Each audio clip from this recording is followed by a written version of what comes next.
Wait. Before you go skipping the intro, I know you guys like doing that. Last year we came out with The Shape of Shadows. This year we're doing Sasquatch and Missing Man. Me and Wes Germer from Sasquatch Chronicles, you know the guy. We went to Ground Zero where he had his Bigfoot encounter and we investigated, we hunted the Bigfoot and crazy stuff happened. If you want to see that documentary, we are doing a world premiere on May 5th. That's Sunday, May 5th. If you want tickets to that event, link is in the description below. Go ahead and check it out, get your tickets, and go ahead and skip the intro now. Merkel Media. This was all circulating around the base that a giant had been killed, but no one was supposed to talk about it. I saw 3 long, bony fingers reach up underneath the door, curl up to grab it, and then disappeared. When he came over to me, dude, he slithered over to me. And this giant comes out of the cave and they're all frozen. And he starts running and firing at this giant. Well, the giant moves. He's got a spear in one hand and he's running really fast and spears Dan and holds him up like this.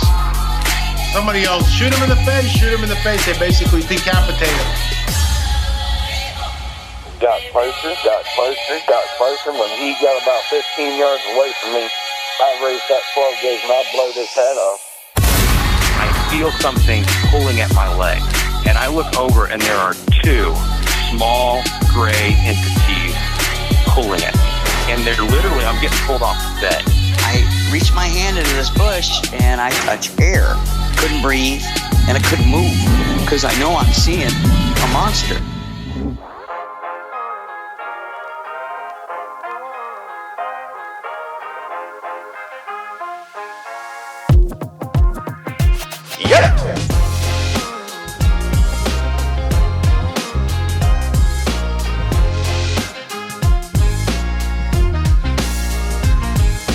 Welcome to the show, everybody listening to the Confessionals podcast. I'm your host, Tony Merkel. Thanks for being here. If you have a crazy, wild experience you want to share with me on the show, go ahead and shoot me an email.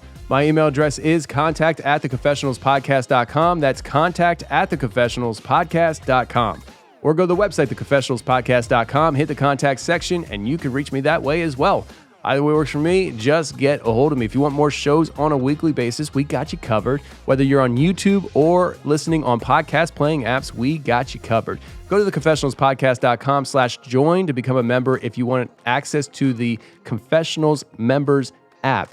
And if you just want to watch the member episodes on YouTube, just hit the join button on YouTube if you're an Android user. If you're an Apple user, you got to go a few extra steps and you got to hit the link in the description of this episode. It'll take you to where you need to go and you can get all the same access and content. Either place, the website or YouTube, same content, 2 different locations.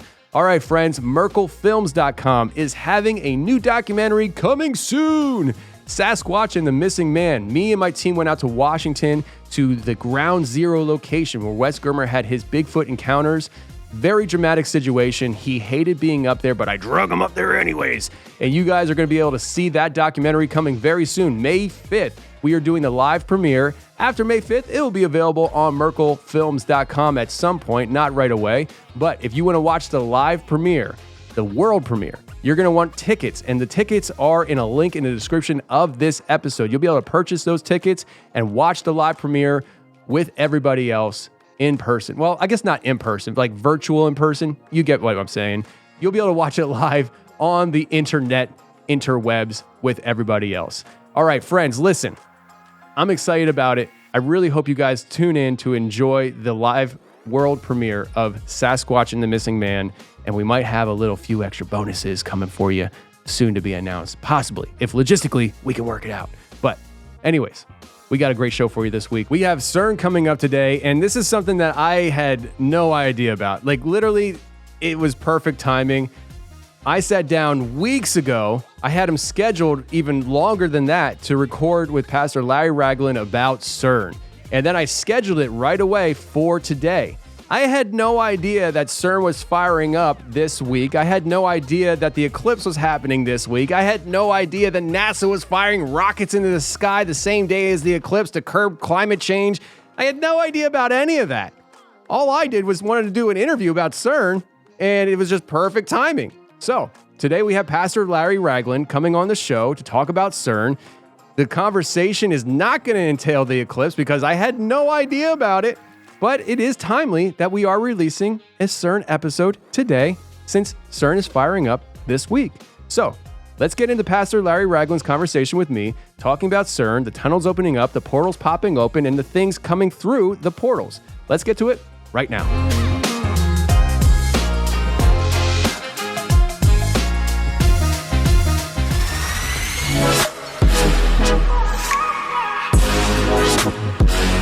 All right, today we have Larry Raglin on the show. How are you, sir? I'm doing wonderful. Thank you, Tony, for having me. I am excited to be on the Confessionals.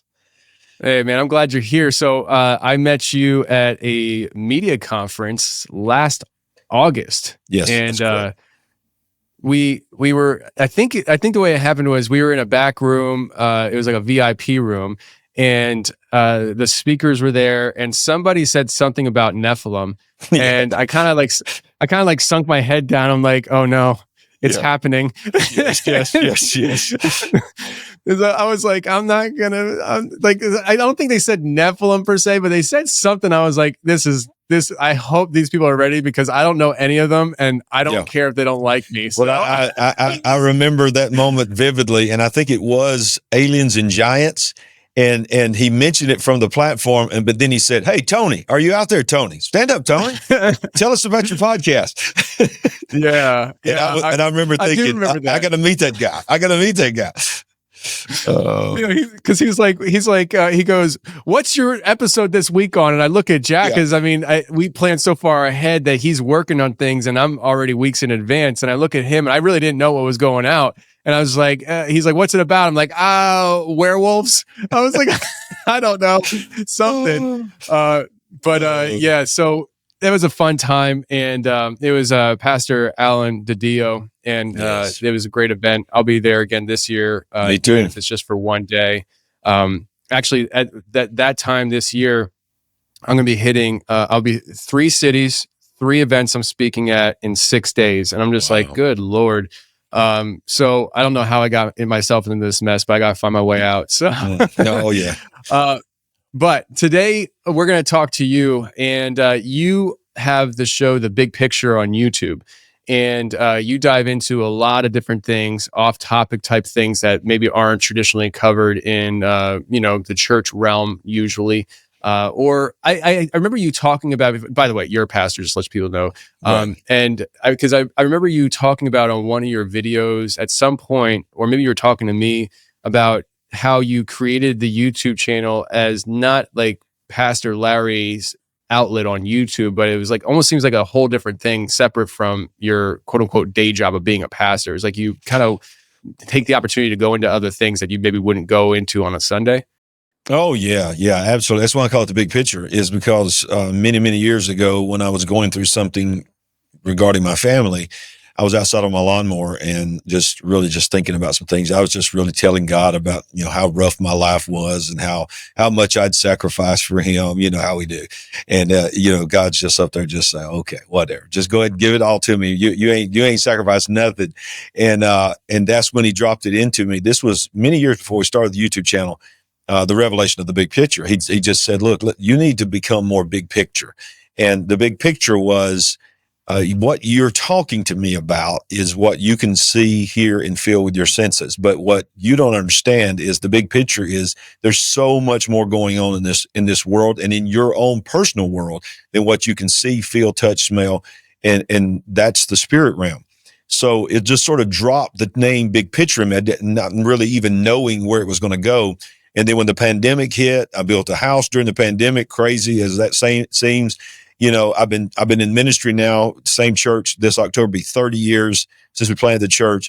So I got my first grandbaby. I'm sitting on the front porch and I'm just sort of chilling. And I'm like, okay, it's time for me to slow down. And all of a sudden I hear this inside of me. No, you're not going to slow down. You're about to be busier than you've ever been. You're going to start a YouTube channel called The Big Picture, and you're going to delve in a little bit more onto what I told you earlier. And you're going to show people that there's so much more going on in this world than what they can see or feel. So the big picture is all about what is actually really going on is really more real than what we can see with our own eyes. So that's the big picture. So yeah, we talk about the Bible, but we also talk about UFOs. We talk about aliens. We talk about portals. We talk about Nephilim. We talk about CERN. All this kind of stuff, because these are things that people are wondering about. People, they're searching for that. And if we don't have the answer from a biblical perspective, they're going to get it from a worldly perspective. Yeah. And so, I mean, I find it refreshing, because when I started podcasting 7 years ago, there wasn't a whole lot of people like me talking about this kind of stuff. And I say like mean like the Christian type. Yeah. And there was some, but it wasn't like it is now. And it's kind of refreshing to see people, because I had kind of gotten butthurt a little bit early on in the podcasting. I actually stopped going to church because I felt like I was being socially rejected for looking at the world the way I looked at it. And I was laughed at by some people, and I could tell other people didn't take me serious. And I was just like, you know what? Heck with you guys. I'm out of here. And I walked. And that was a mistake. But it's just refreshing to see how things have been changing. And I let me ask you this before we get, because we're going to get into CERN today and portals and all that stuff. Yeah. But I do want to ask you this from your perspective, being on that side of the church when it comes to, I'm in the congregation, you're standing up there in front of people, right? So I perceive that since 2017, the disclosure started happening. Right. And from my perspective, it almost feels like it's given these leaders in the church the ability to come out and talk about things that they felt uncomfortable about before, or a new perceived venue to how do I say, it's like, I feel like there's a new interest that wasn't there before. And I don't know if that new interest is almost like because the government's talking about a license to talk about it, or if it's out of obligation, like, okay, they're talking about this, so we need to dive into it and talk about it more as well. But I just feel like there's been this, like I mentioned, like this vamp up of even spiritual leaders talking about these things that didn't seem like it was the case 10 years ago. Do you feel like that? I mean, oh yeah, yeah. Well, I think it goes back to what you're talking about, the rollout of disclosure. Then you also think about, what obviously the viewers and the listeners of the Confessionals are very familiar with, predictive programming. So you start thinking about all the fascination that the world has with the paranormal, the supernatural. Think about all the shows that are out there. Well, a lot of people that watch those shows are people that go to church and people that have a biblical worldview. But it was almost like they were sort of having to watch them in the shadows. It was like they were, I like this. I'm intrigued by this, but I can't let anybody in my church know that I'm watching this, because they'll think that I'm dabbling into something that I shouldn't be dabbling in. And for so long, I think most pastors, and even to this day, most pastors and most church leaders don't want to touch this subject. Now, they want to talk about demons, and a lot of them don't even want to talk about demons. But those that want to talk about demons, that's as far as they want to go. They don't want to talk about the rest of the thing. But I think what's happening for those spiritual leaders, whether there be pulpit, stage people, or YouTube or whatever, that are in the ministry, they feel a sense of empowerment if they are cut out of the mold of, okay, God, I want to know the truth. I want to know what's really going on. I'm not afraid of anything that's a little weird out there, because there's some weird stuff in the Bible. Okay. There's some really, really strange stuff in the Bible that really is a lot more intense than some of the things you'll see on some of these shows. So for pastors like myself and some others out there, I believe it's a small number, but it's a remnant that to answer your question, I feel like there's just, when we went through the pandemic and all of this, a lot of people walked away. A lot of people walked away from the church. 70% of church-going attenders walked away of the 70%. 70%, think about that. 7 out of 10 that were going to church pre-pandemic walked away. And then of the 70%, 20% came back. So 50% of people that considered themselves going to church have never returned. Well, those that stayed and many that were not even in the church that are now coming and saying, look, I have questions about the spirit realm. I have questions. I have friends that are dabbling in witchcraft. I have another friend that had an entity come into their bedroom. I personally have witnessed a UFO, all these kind of things. I thought I saw Bigfoot. I mean, over and over and over again. Can I be a Christian and still believe what I saw is real? And I think for those that are really saying, okay, we want to know the truth. And I'm the same way. Look, I'm 56 years old, not ashamed to say it. Proud of how old I am, proud of how long I've been in the ministry. But here's the reality. I'm just now waking up to some things myself. And I've just told God, I was like, okay, I want to know the truth. What is the truth? What do I need to tell people? I don't want to hype them up with just leftover messages that people have been preaching for years. People are seeing something. People are dealing with something. People are encountering. What is it that they're seeing? What is it that they're encountering? And if it's demonic, tell me. If it's something from another dimension, we need to know this, because if we don't have the answer, the world's lining up with their narrative for their answer. And that's, absolutely. I don't know if that's answer to your question, but I feel like there's just an empowerment. But it's not for everybody, because you have to be cut out of a certain mold. No, absolutely. Absolutely. And there's the longer you, so listen, I don't want to go too far down the rabbit hole in this conversation, but I just want to piggyback off what you said. There are different types of people that deal with these realms. Okay. Yes. And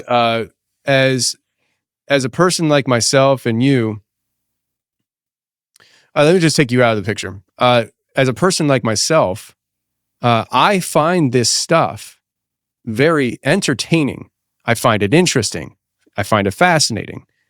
At the same time, I have a spiritual conviction that I live my life by that existed before the show existed.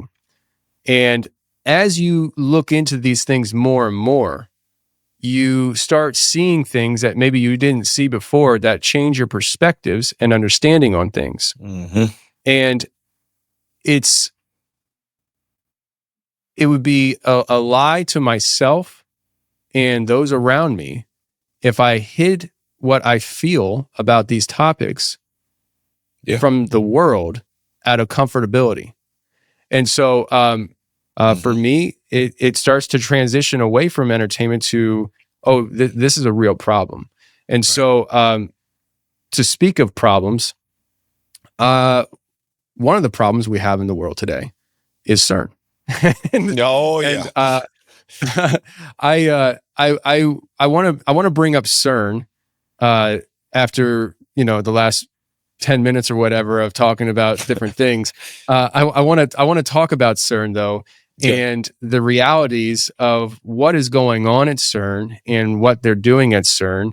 Over the years, I've mentioned CERN on the show. We've done episodes on CERN, and you always tend to get different thoughts and things on what CERN is doing.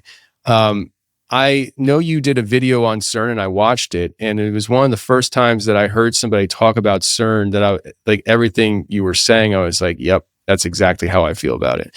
Mm-hmm. And I'll tell you, to kind of lead you into the conversation about CERN, we have here in Tennessee, a particle accelerator that is just on a smaller level as CERN. And when you talk about portals being opened up, I have talked to people who work there who say the same thing. They say that their job is to guard against what comes out of portals. And so it's a very real thing. And I think CERN is the granddaddy of it all. So I want to kind of hand it over to you and give you just a very broad question, which you can take in any way you want and start it off any way you want, which is, what is CERN? Okay. Well, okay. Well, I think that answer is dependent upon who you ask. If you ask someone in the scientific world, it's this, major scientific experiment colliding molecules and atoms and It's a collider, and it's helping us understand our origins. They recently, discovered what they believe would be the God particle in all of this, which was they believe just prior to the Big Bang. But for people like me and you and some others, and people who have talked to people who have been there, worked there, researched, people who've retired from there, I'm not doubting, just so you know right now, for the Confessionals viewers and listeners, I'm not doubting that these scientific experiments are going on. I'm not doubting that they're not performing things that are benefiting our scientific understanding. But the reality is this, to answer your question, I have to go back to not really what is CERN, as much as why is CERN where it's at? Okay, why was it built there? I mean, it is a big, big deal to me when you really start finding out where it's at and why that matters of what it's doing. And then you understand these people that are talking about ripping the veil, tapping into portals, opening up dimensions and so forth. Why is it important to know where it's at? Well, it is half of it's in Switzerland, half of it's in France, but Switzerland is the main reason it's there, because in Switzerland, you have Geneva, Switzerland. Geneva, Switzerland is, in my opinion, one of the most demonic portal places in the world. In fact, I believe that Switzerland, as crazy as it sounds, because when I was growing up as a kid, all I thought about was the Swiss Alps. And, that if I want to go to Switzerland one day and ski down those beautiful Alps, because all you ever saw was two things about Switzerland. You saw the beautiful Swiss Alps, and you always heard that they were neutral when it came to wars. They never, chose sides and all this kind of stuff. So you never really thought anything about Switzerland. But let me tell you something, Tony, the more and more I started looking into CERN, the more and more I began to get concerned about where CERN is. And I was like, oh my goodness, because you've got Geneva, Switzerland, which a little information about Geneva, Switzerland. Geneva, Switzerland is where hundreds of major organizations around the world, including the World Health Organization, including the World Bank Association, including next to New York, the biggest United Nations headquarters, is where the Red Cross was formed.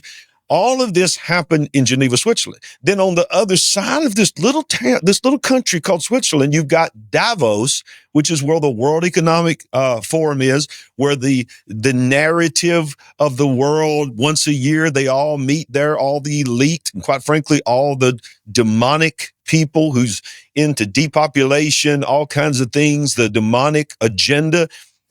They're both in this little country that supposedly is this innocent little Swiss Alp country. Another thing that you might be shocked to know about Switzerland, and then you got to understand, because where is CERN? CERN has got a little building up top, but where is CERN? It's underground, right? CERN, they have to go deep in the ground to do these things. Like the one that's in Nashville, there's one near Chicago, and I don't know if you know this, but they're building one now that is triple or quadruple the size of the actual CERN in Geneva in China. And now Geneva just put forth a proposal, CERN did, in Geneva, to build another. Did you know that? CERN in Geneva. Did you know that? In Switzerland.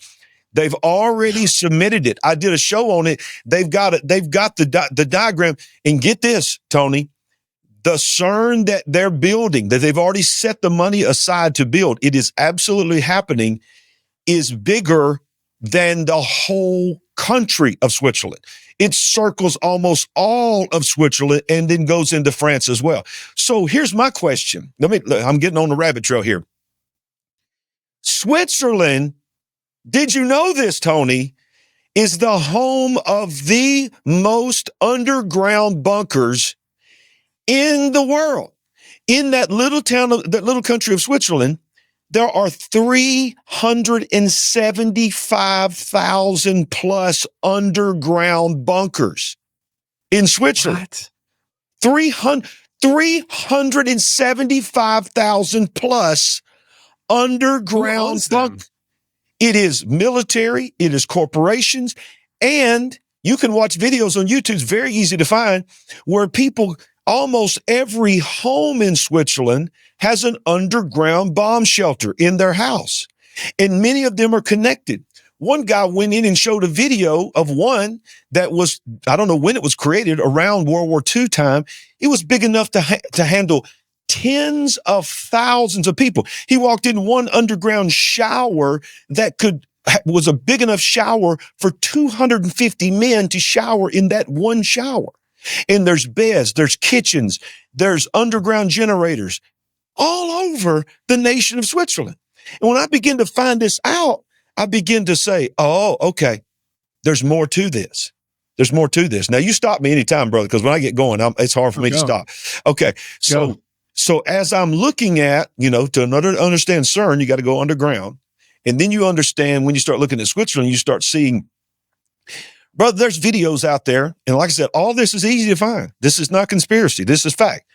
That when the train tunnels were cut through the mountains, they have satanic rituals where they pray to demons and celebrate demons to dedicate these temples, these tunnels in Switzerland. But here's the interesting thing, and then I'll pause and take a breath here to answer the question, what is CERN? We'll delve into that a little bit further. But what a lot of people don't realize is right towards the end of World War II, right when Hitler knew that he was not going to make it, he began to understand this is not, my dream's not going to happen.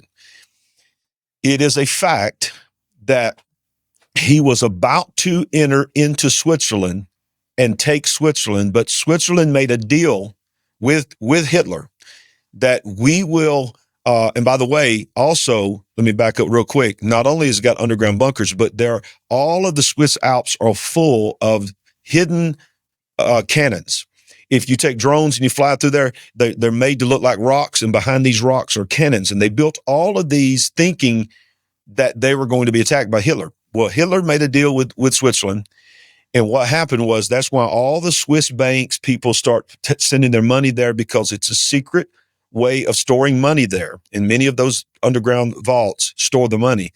But all of Hitler's money, he sent to Switzerland. And they put it in underground bunkers. But here's the thing. Here's why CERN is so demonic. Here's why they chose this place underground. Many of those 375,000 plus underground bunkers are still active and are still storing many of Hitler's occultic materials that he had. He was heavy into the occult, and they took them out with his possessions. And many people believe that they are still stored deep within the ground of Switzerland. So when you build CERN underground, you're already tapping into a tapestry that is underneath the ground, that is saturated with demonic materials already, and the occultic proclamations of probably the most evil man that's ever existed, Hitler. His stuff is still underground. So I believe that just sort of gave them a hotbed place to build, to disguise it as scientific, but also because of what is going on in that nation and underground and the things that are stored there, gave them an open door, the occult realm, to tap into portals.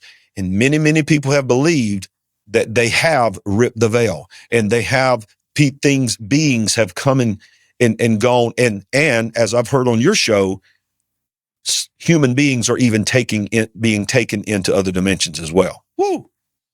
All right. Yeah. It's what an answer to what is CERN. Well, I mean, it's wild to think about, and listen. I mean, I know if this is your first time ever listening to Confessionals, welcome. It gets weird, but it's like this is what I'm learning and finding out, is that the transition between this realm and a next, I don't want to say the next, but a next, because I'm not totally sure there's just one. No. The transition between the two, though, is possible.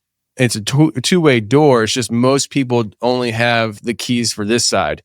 But there are things on the other side that do have keys to go back and forth. We see that traditionally through just traditional hauntings and experiences people are having. But then there is science who is trying to blacksmith their way into having their own key to be able to access the other realm. And I think they already have. I think that definitely, in my perspective, have just being honest with what I've been told through people that I know that work at my local Hadron Collider. Yes. So doesn't everybody have one of those? Yeah. But what you're talking about with the Hitler stuff, it's one of those things where if that's true, you should ask the question: why would they not take that stuff out of these bunkers? Mm-hmm. And you don't have listen, you don't need to destroy it. That's history. I mean, there's lots of people who would actually pay high dollar amount for that stuff just to collect it. They're personal collectors of history. They're not occultists. They love history, and it's a piece of human history that shouldn't be forgotten, right? So at the very least, why would you not take that out of the ground and put it in a World War II museum? Right. Some kind of museum to show the path of how we got to where we went.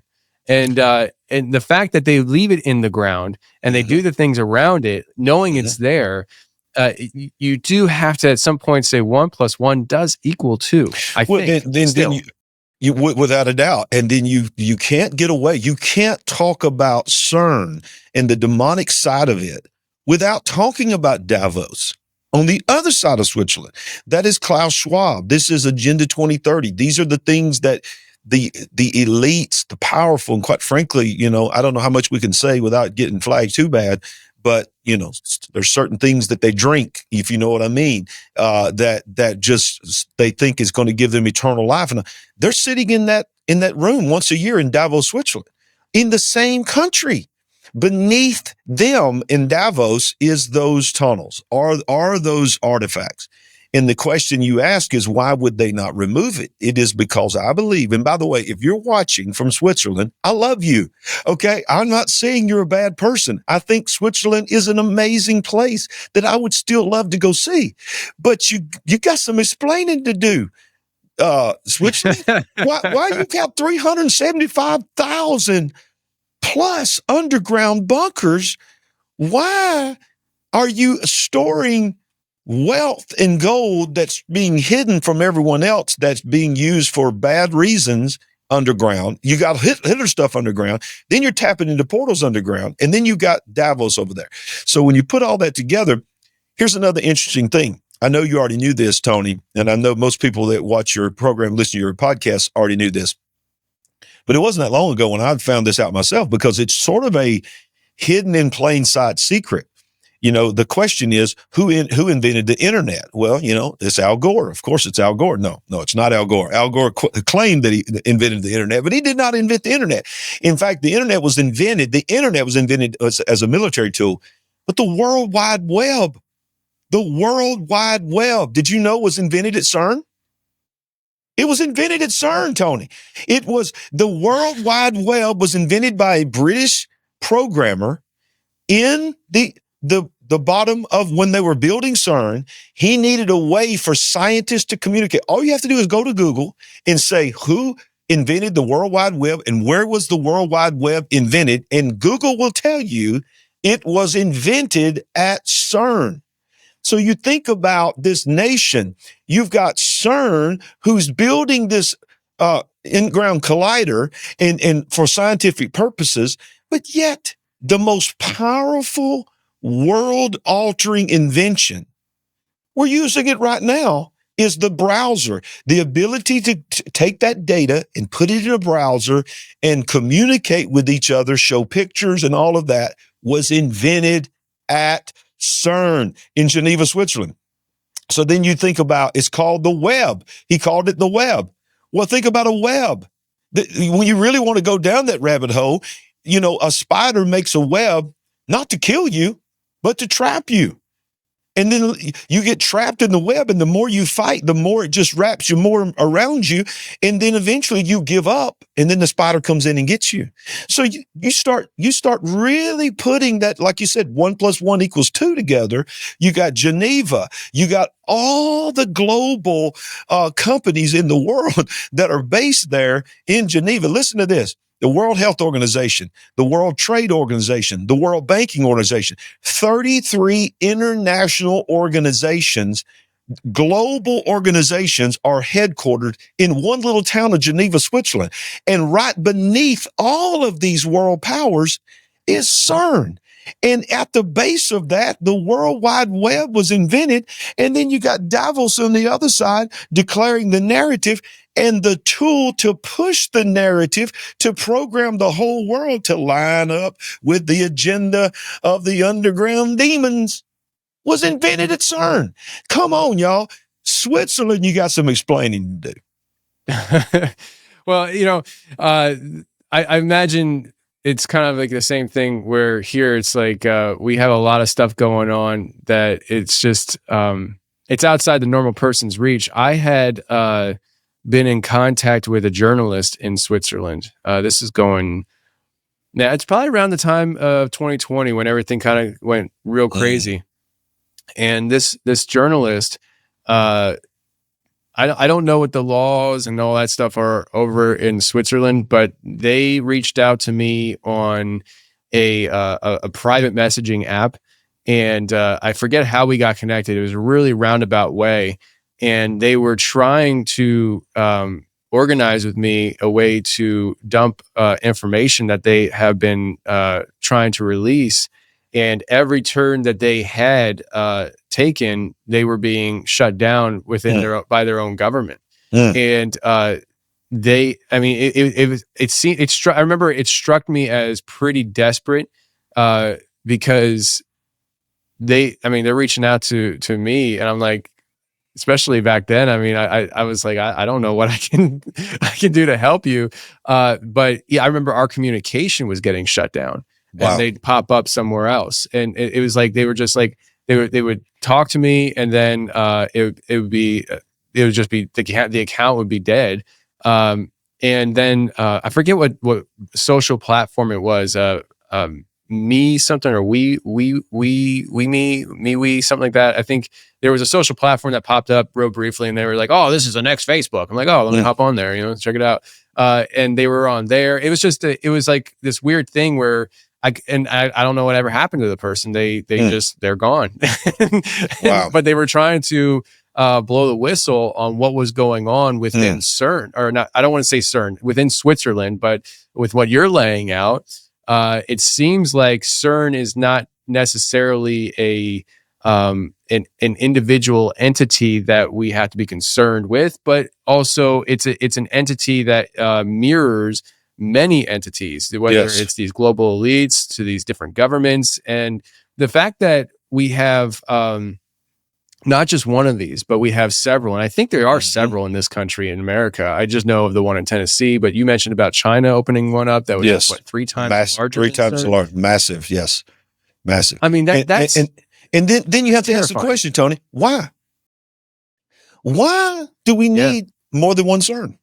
I mean, I have to keep asking myself, if the purpose of CERN is to go down deep underground, this massive footprint that it has, and you're colliding these atoms, these molecules, so much so that you supposedly achieved what you would call the God particle there at the CERN, the original CERN, the big CERN in Geneva. Why do you need one in Nashville? Why do you need one in Chicago? Why do you need one in Chicago? If everybody's doing the same thing, trying to achieve it, why do you need so many CERNs? And then if you really allow yourself to think about it from the perspective that we're talking about it, you begin to realize that probably they're not just, the thing about it, okay, in Tennessee, is the ground so much different in Tennessee that maybe you got a better shot of finding this particle in Tennessee, and then this one in Chicago, and then this one in Beijing? No, it's got to be more of this is actually opening portals. It's got to be about portals. Yeah. I mean, if you look at maybe like these ancient structures, so like Stonehenge, and people talk about there's different Stonehenge locations and they're all strategically placed. And I don't know the specifics of it, but there is a place in Michigan. Actually, it's underneath one of the Great Lakes. Somebody we don't know where it is underneath the Great Lakes. And if anybody understands, like, Great Lakes are huge. I mean, they're like an ocean themselves. But there's somebody that discovered, and like not somebody like somebody, but somebody that would actually have tools, and maybe let's just call them an archaeologist. I don't know if that's their title, but somebody of that kind of profession. They discovered underneath the water a large man-made stone structure that was extremely similar to Stonehenge. Wow. And, the idea is like, well, how'd that get down there? How'd they build that down there? But the reality is more than likely, it was built on top of ice. And when the ice melted, it went underwater. But the fact that we have a Stonehenge type structure here in the Americas underwater, but here in the Americas, that mirrors what's over the pond. I'm drawing a blank of what country it's in. It's in the UK. I don't know if it's Wales or what, but the fact that we have that, is that something maybe similar to the idea of maybe the modern Stonehenges being particle accelerators, CERN-like facilities being strategically placed throughout the world. Speaking of that Stonehenge under the water, the reason why we don't know where it's at is because the person who discovered it is refusing to give the location of it. There's pictures of it. You can look it up online, but he's refusing to give a location of it because he doesn't want it being destroyed, and that's probably pretty wise.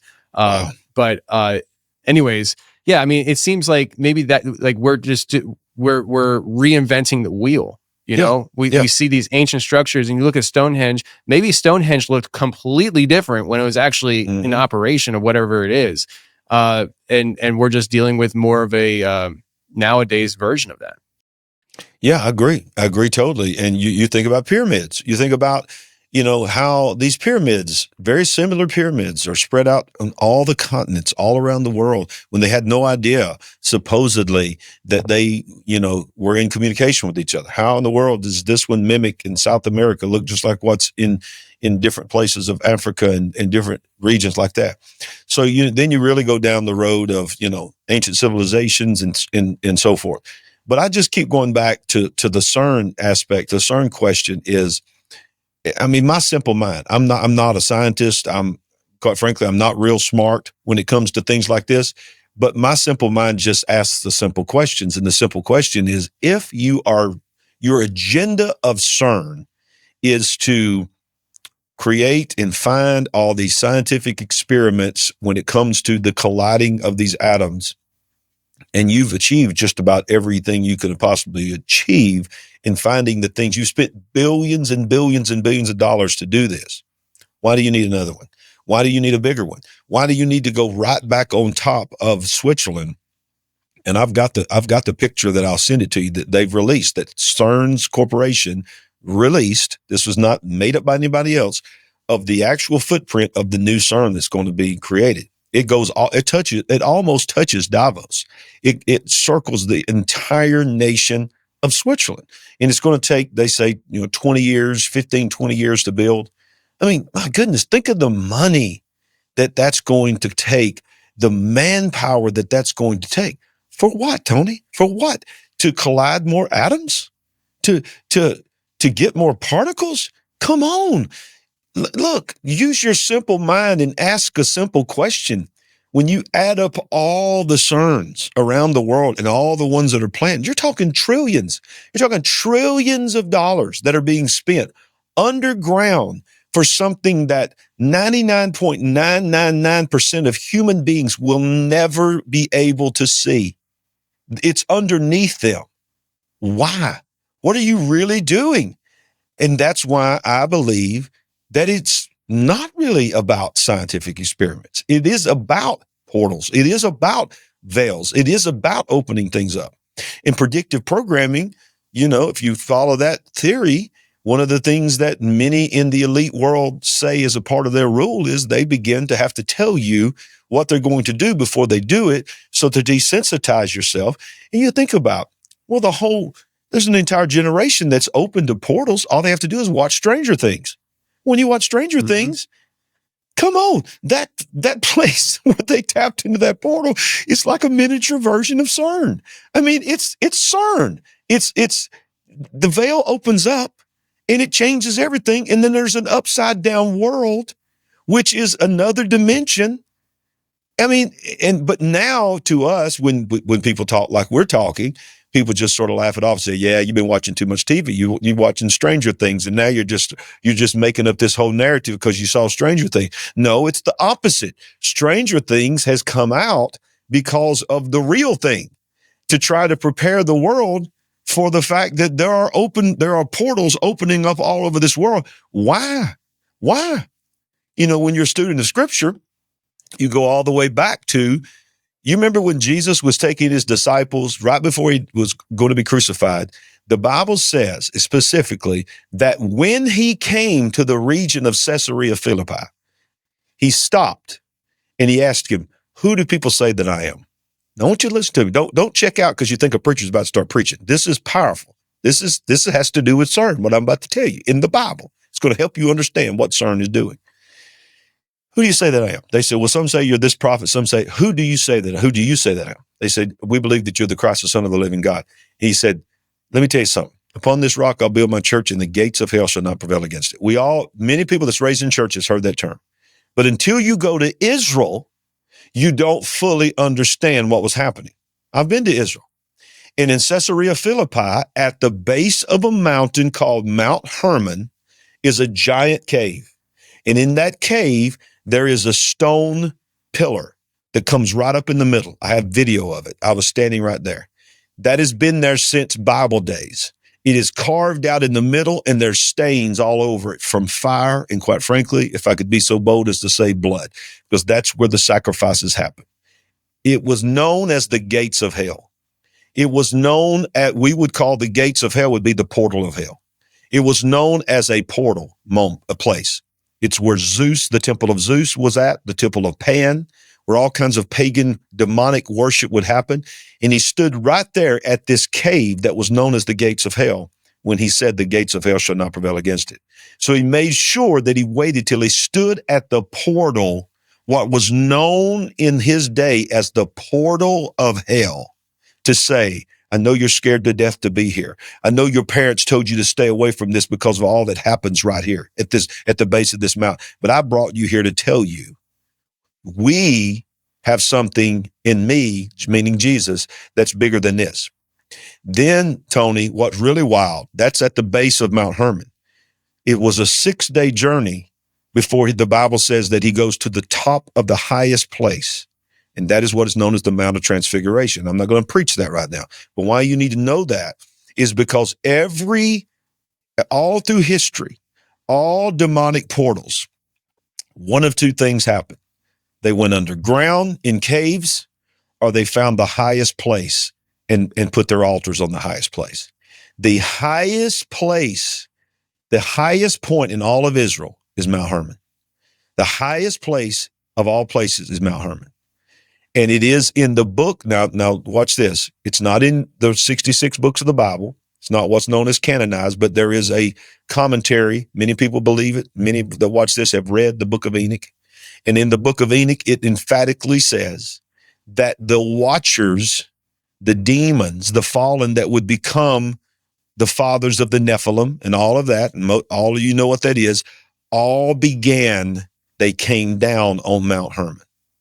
It emphatically says it. It's the high place.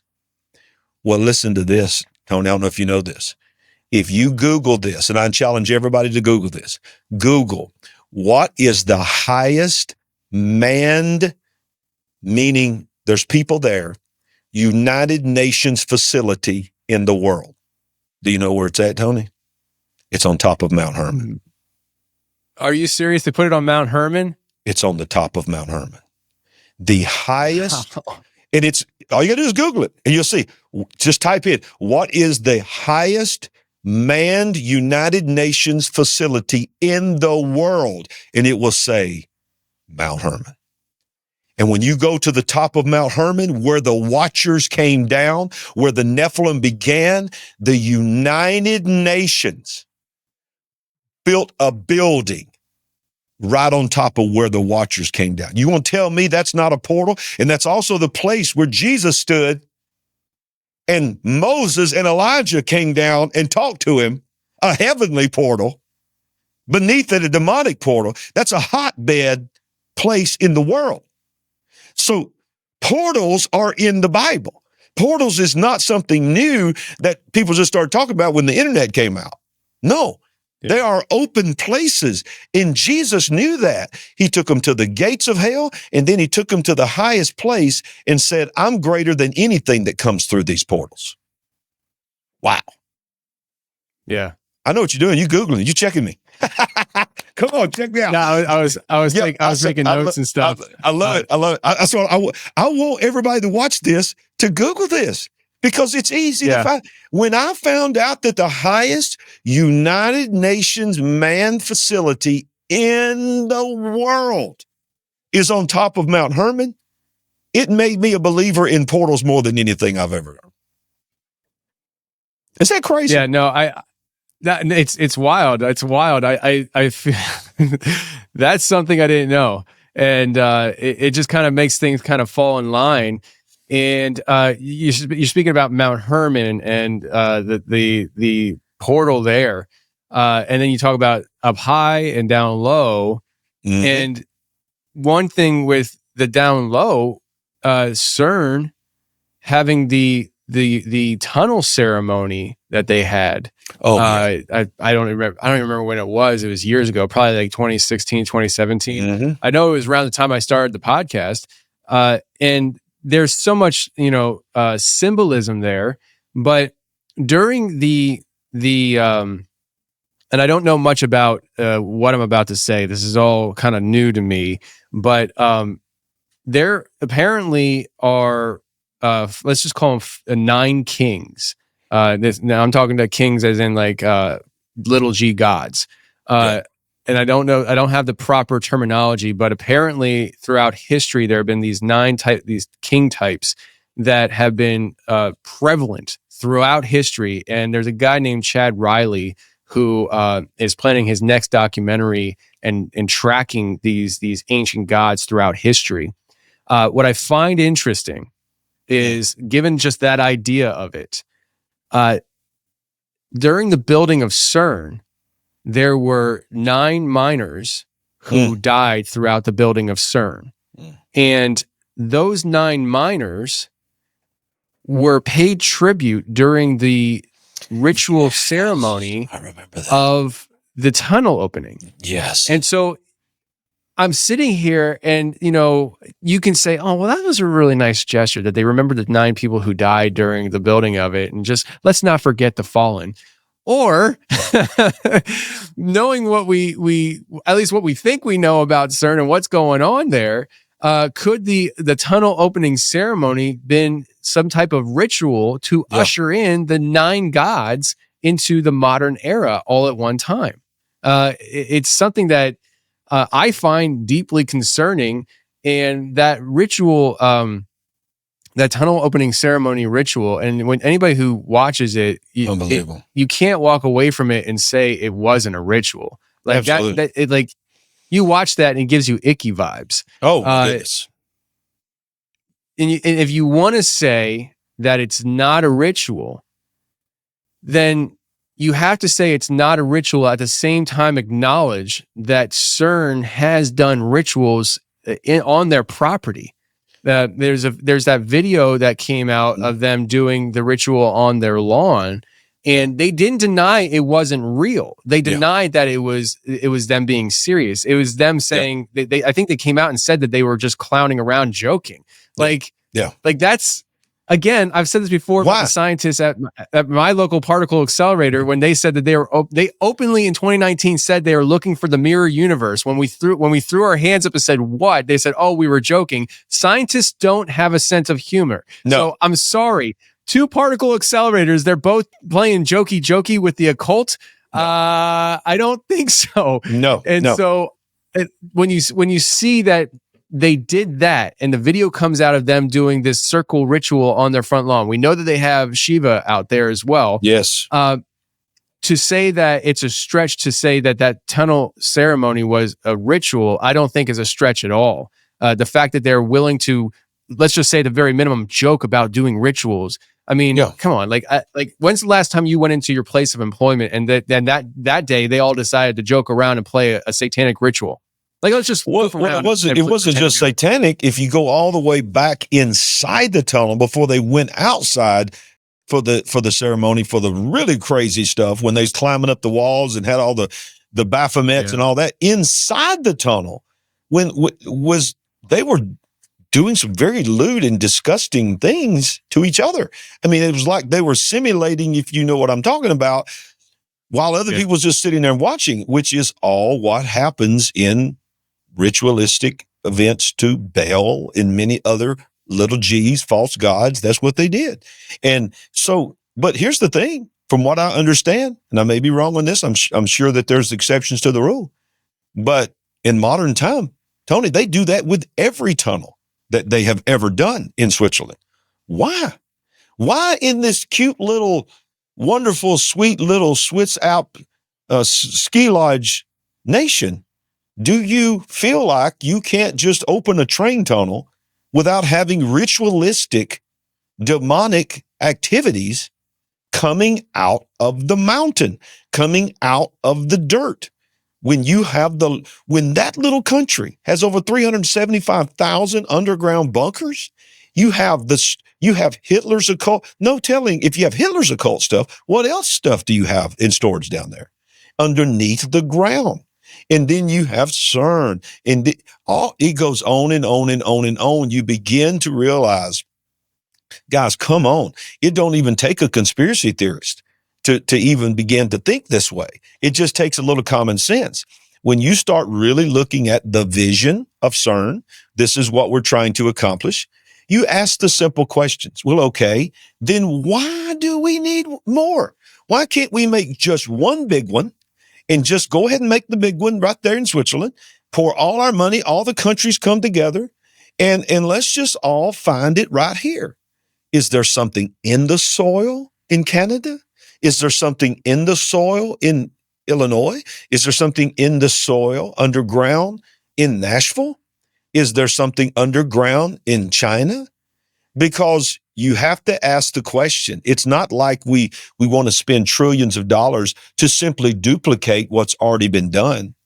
It must be, Tony. I really believe that, as I can emphatically say, it must be that, just like with Mount Hermon, that there were things that happened there. There are places in the world, just like what you were talking about, Stonehenge, different Stonehenges around the world, pyramids around the world, monuments around the world. It has to be. Why all of a sudden, I'm sure you've seen this, strange monoliths are just appearing around the world. I mean, just in the middle of the night. Who's installing them?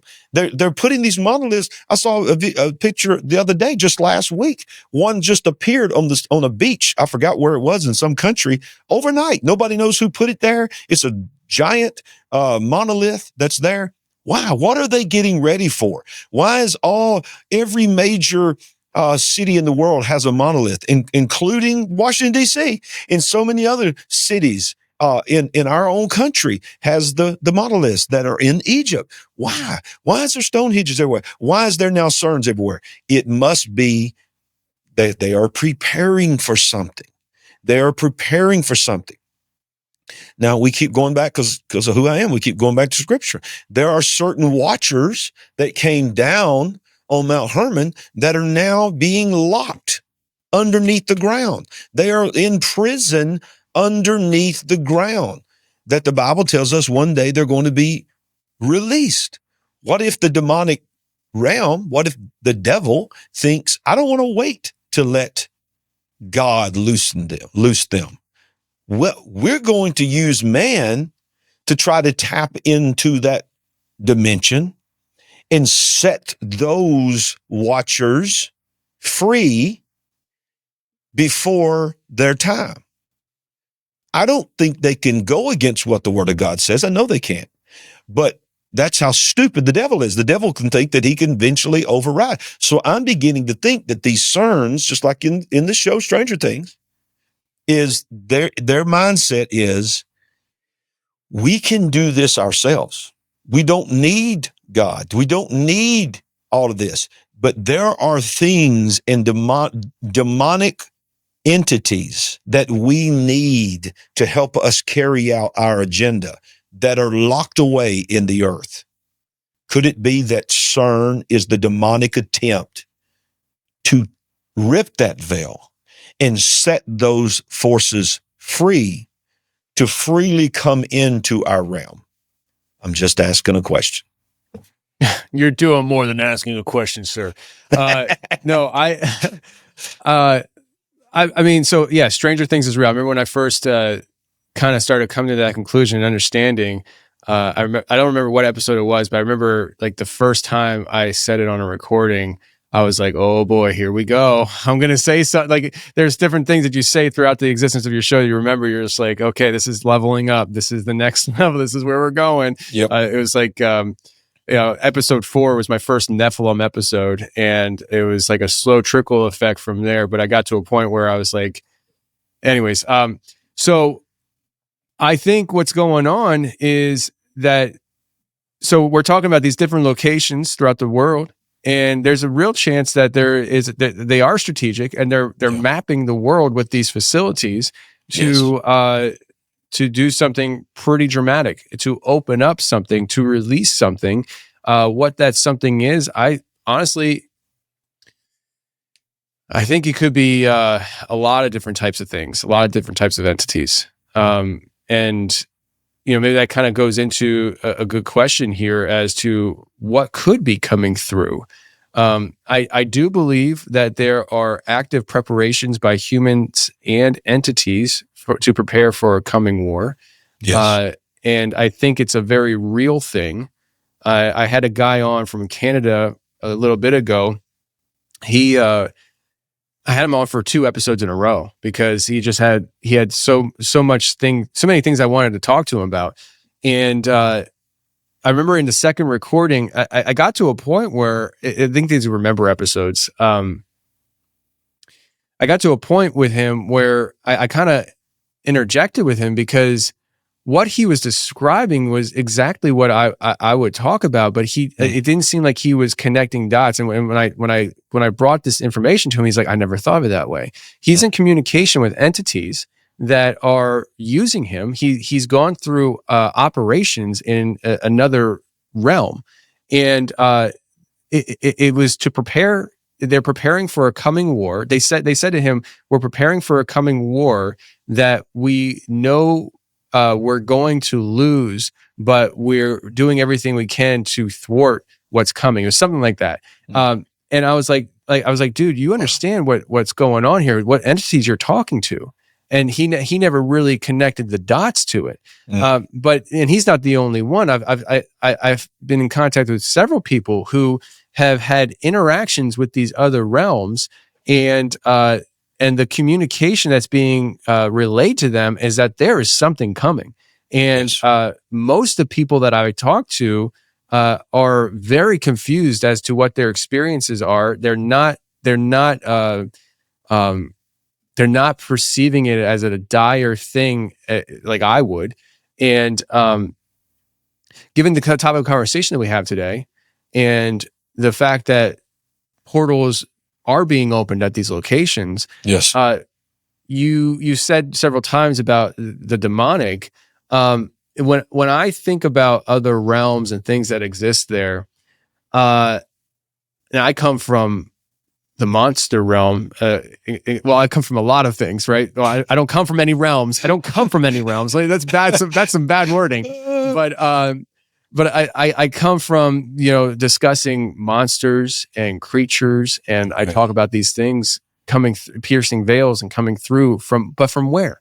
And so do you think that, and you don't have to agree with me on this, but for me, I look at this idea of portals and opening them up and things coming through. I don't think of just demons.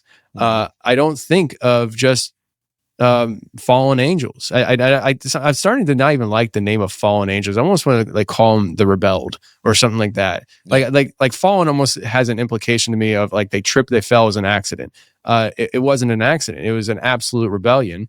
And but I don't think it's just those two things. Like I mean, this guy that I was talking to, he said that he was interacting with these upright walking dogs in this other realm, and they conveyed to him that there was a war, an ancient war. Listen, this is trippy. There was an ancient war that happened a long time ago when the continents were together, and it was between them and these feline cat entities, upright walking cat. And these two different types of war. And then it's like a cat versus dog. Okay, got it. Cartoon zone. But here's the crazy thing. They said that the war kind of came to an end when the continents shifted. When abruptly there was water separating them. And then so you're thinking, okay, all right, so the Pangea, let's just go to the scientific route. Pangea, right. Something happened. Let's forget about Noah's flood. Let's just say an asteroid hit the earth and all of a sudden there was oceans and there was a separation, right? Well, and he said that these upright walking dog beings were here in like the Americas. And so like you're thinking, okay, so what's on the other side? Middle East. What's commonly talked about in the Middle East? The jinn. And the common description of the jinn is they appear to before you as a cat, as a large cat. And so you start thinking about these things and the fact that they're operating in other realms. Are dogmen demonic, or are they hybrid creatures that have abilities that we physically don't have the ability to, because they come from an evil origin of maybe offspring of the rebelled or the offspring of Nephilim themselves? Like, could it be that Nephilim, the offspring of fallen angels, are the ones that did the defiling and created these other things? And I don't know. I'm just here asking the question, like you said. Well, okay. So here's my response to that is yes. I mean, the answer is yes, they come from another realm. They can manifest any different way possible. But when you, and there again, people watching may not have this kind of worldview, but when you have a biblical worldview, you look at it, you have to look at everything through the lens of the Bible. And what we have in the original story of creation, we have God giving man, this flesh, dominion here on this earth. And that every creeping thing is what it says that creepeth on the earth. Every creeping thing that creeps upon the earth is subject to us. We have dominion over it. So that the Bible says that angels desire to look in upon the things of man. It implies in scripture that they're almost envious of man because man has something that no other part of creation has ever had, and that they were created in the image of God, and that God walked with man in the garden. So in the spirit realm has access to all three heavens. You have the atmospheric heaven, which the Bible talks about is our clouds and what we would call our atmosphere. Then you have the cosmic heaven, which is everything that's out there, as vast as it is. And then you have the place heaven. So there's three heavens. Well, the spirit realm has access to all three of those realms. We do not on our own. We have access here, but we have authority here. That's why the Lord Jesus had to come and become one of us here, because that was his plan. He had to die as one of us here because of what he's made. So that is, in my opinion, from a biblical worldview, you can be Dogman. You can be Bigfoot. You can be an angel that just appears as an angel. You can be some hideous monster creature. But the reality is this: when you come out of that dimension, wherever that dimension is, and come into this dimension, you have to take on the form of something to actually be able to carry out something. And ultimately, I believe, whether you are any of those entities, your ultimate goal is to influence the one that has dominion to do what you want them to do, and to believe your narrative. Because if they're going to get anything accomplished here, that's why I believe, going back to Cern again, why you're tapping in all this kind of stuff. Notice the people from the entities from the other realm is not building the Cerns, because they don't have the right to build the Cern here. It has to be a man, it has to be humans, it has to be men and women.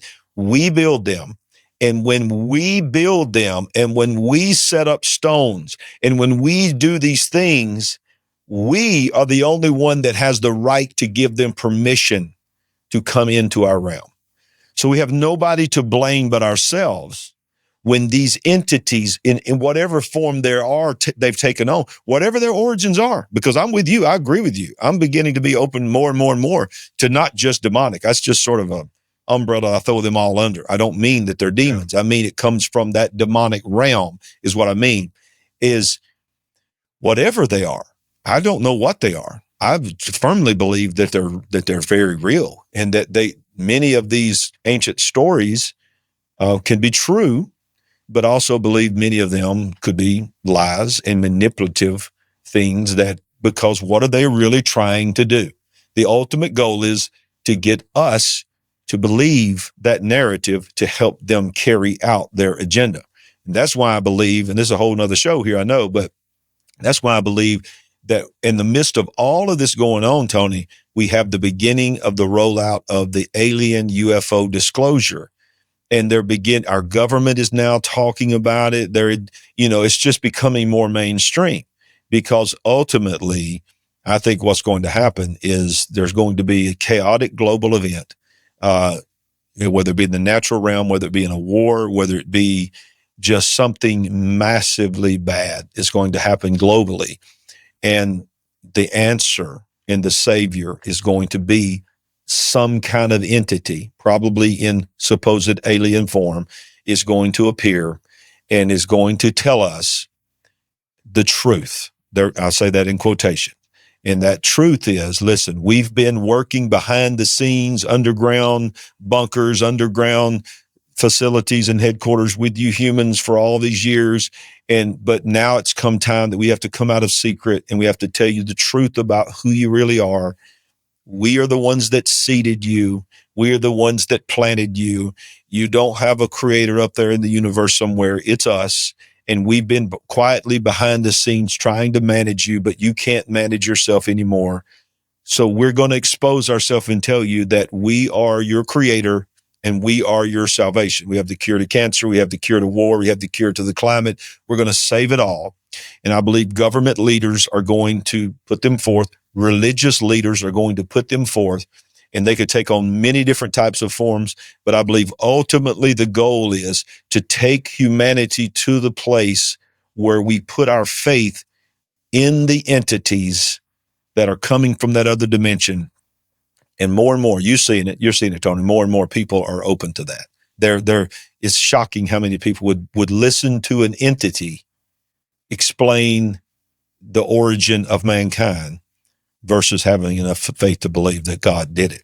So I believe this is all a part of the grand plan of disclosure.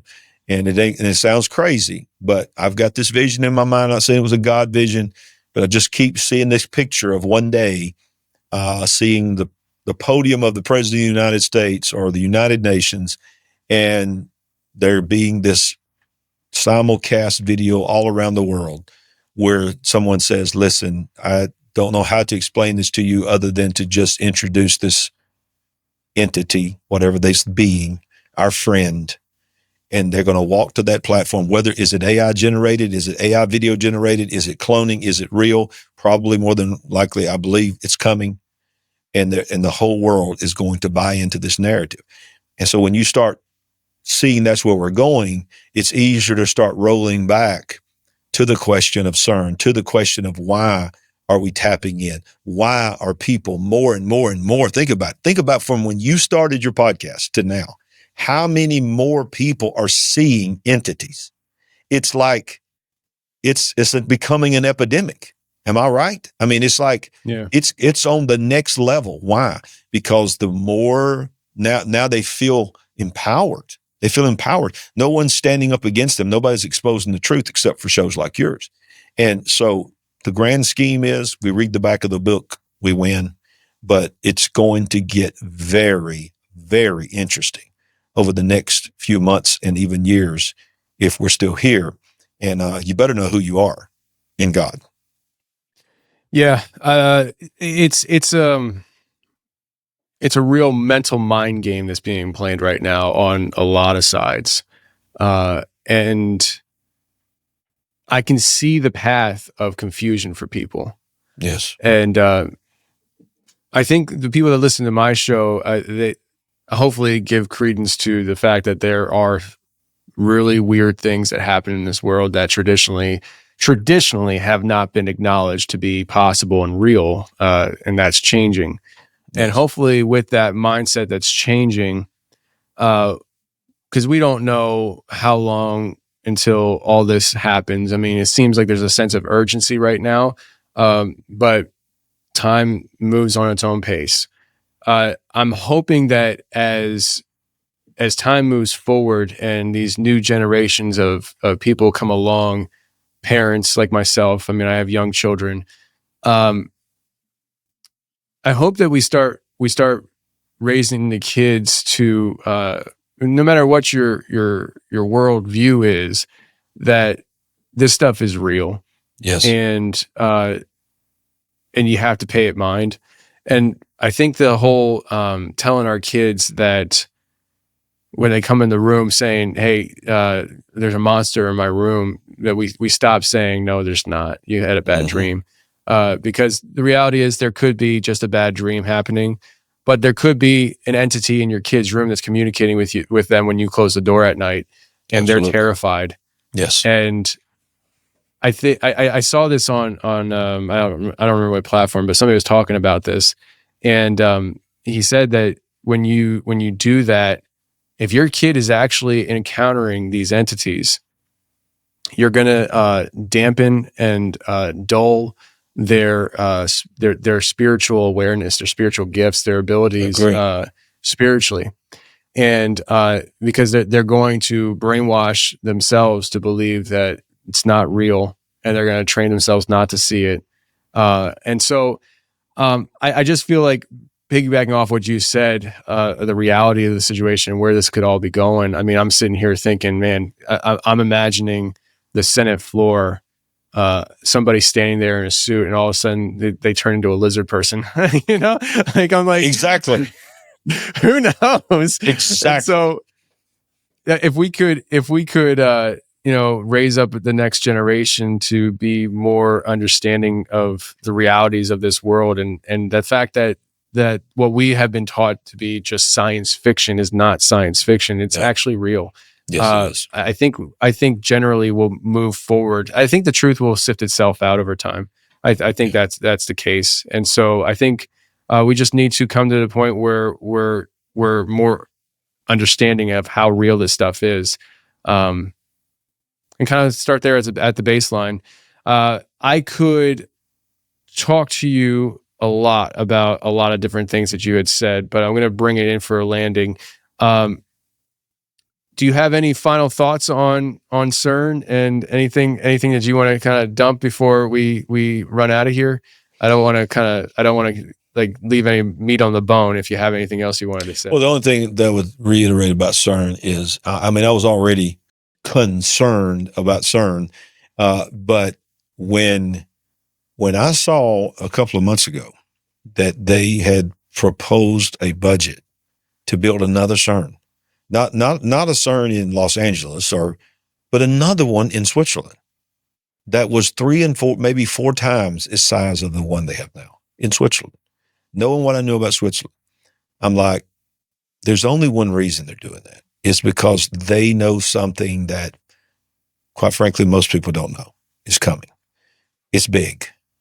If Cern is really, and I put it in quotations, of which I believe, but this is my opinion, not really about scientific experiment, but about tapping into dimensions, ripping the veil, inviting entities in our world, then you only have to then realize if the plan is to have a bigger one in the same place, what are they trying to do with that one? What do they think this one did, but is limited in doing, that they need one 3 and 4 times the size? If they really are inviting entities through a veil with the current Cern, Why can't they just keep coming through that one? Why do they need one massively bigger in the same area? What are they trying to pull through with that one? And so then you start really going down that road and you really start thinking, okay, what is coming? There is a war coming. There's a war in the natural realm coming. When you talk about China, Russia, and all we're going to war. Okay. It is going to happen. But the Bible says the natural first teaches us the spiritual principles, not the spiritual first teaches us the natural. God uses the natural. This is biblical.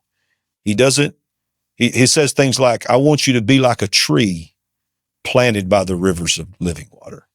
Well, he don't want you to be a tree. He wants you to look at the natural, study the tree planted by the waters, and learn from those principles to be able to plant yourself, have deep roots. When drought comes, make sure you're planted by water so you can survive the storm.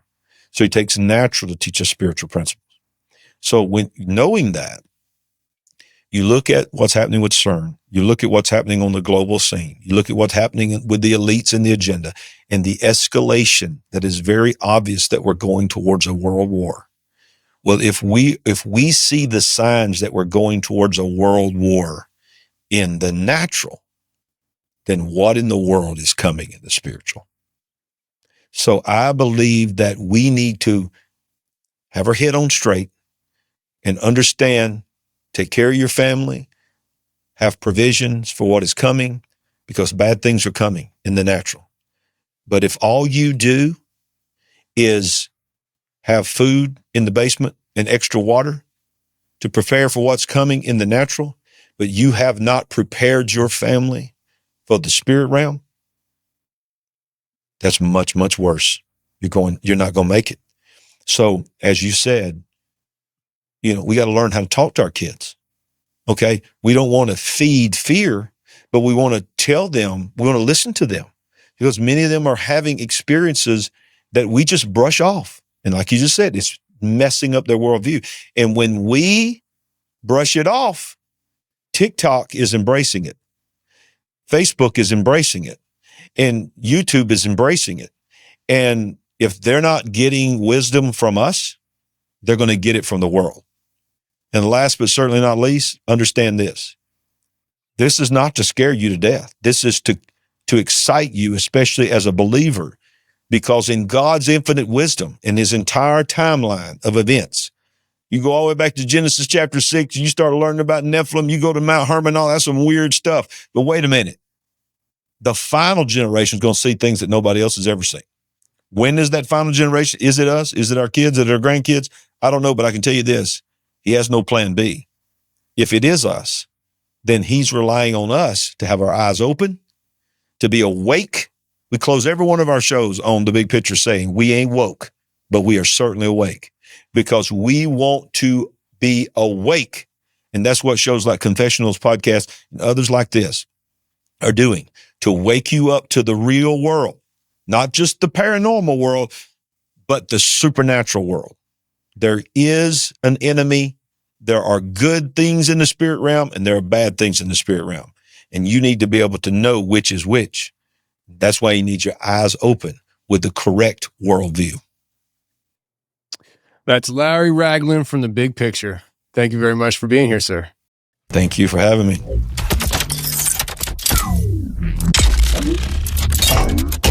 Well, that's the show, everybody. I really hope you enjoyed it. If you made it this far, guess what? I'm assuming we all survived the eclipse of 2024, the dire situation that NASA was shooting rockets in the sky. If you're watching this, I think we're safe now. And I hope you enjoyed that episode. And until next Tuesday, stay safe, take care, and remember. Oh, and share the show too. But until next Tuesday, stay safe, take care, and remember, the truth will set you free, but first will piss you off. Bye.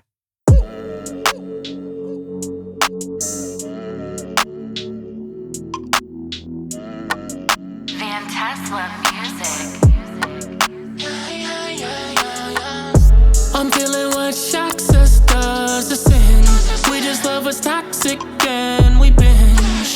Think we're free when we're on the fringe. But we're lost, yeah, we're lost, yeah, we're lost. Ropes full of death and bones. For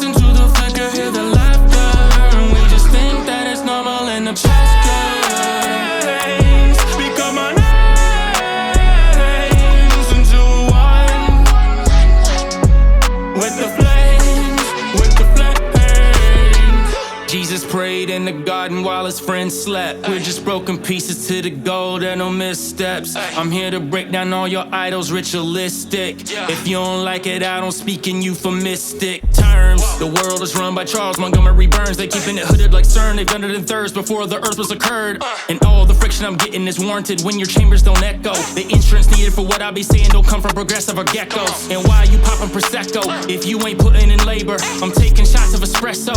Every second I favor more than the last. We never get a return on time lost. Look the divine laws, but people looking to wrap it like tacos with lime sauce. Hey, I never cared too much what they saying. Matter of fact, what I'm saying, I ain't here to explain it on the levels. All they see, but they don't see my creator campaign of politicians for your souls. No debating, but softer than eggs, I'm calling them Benedict Arnold. I got me a chopper. Most of our collars are blue. Most of us can't even afford one. Lining up for new iPhones and Jordans. It ain't our blessings, and we praying for misfortunes. On others on our socials, feeling so important. I'm breaking you down. Ain't here to make you feel comfortable. Just avowing the opposite sex while creating the monsters of hotness. These hells we create for ourselves. Timelines are nothing but cells. Shadows dance on the cave from our masters. Fires closing in behind us, it don't matter. Robots dancing to the flicker, hear the laughter. And we just think that it's normal in the pastures. Become our names into one. With the flames, with the flames.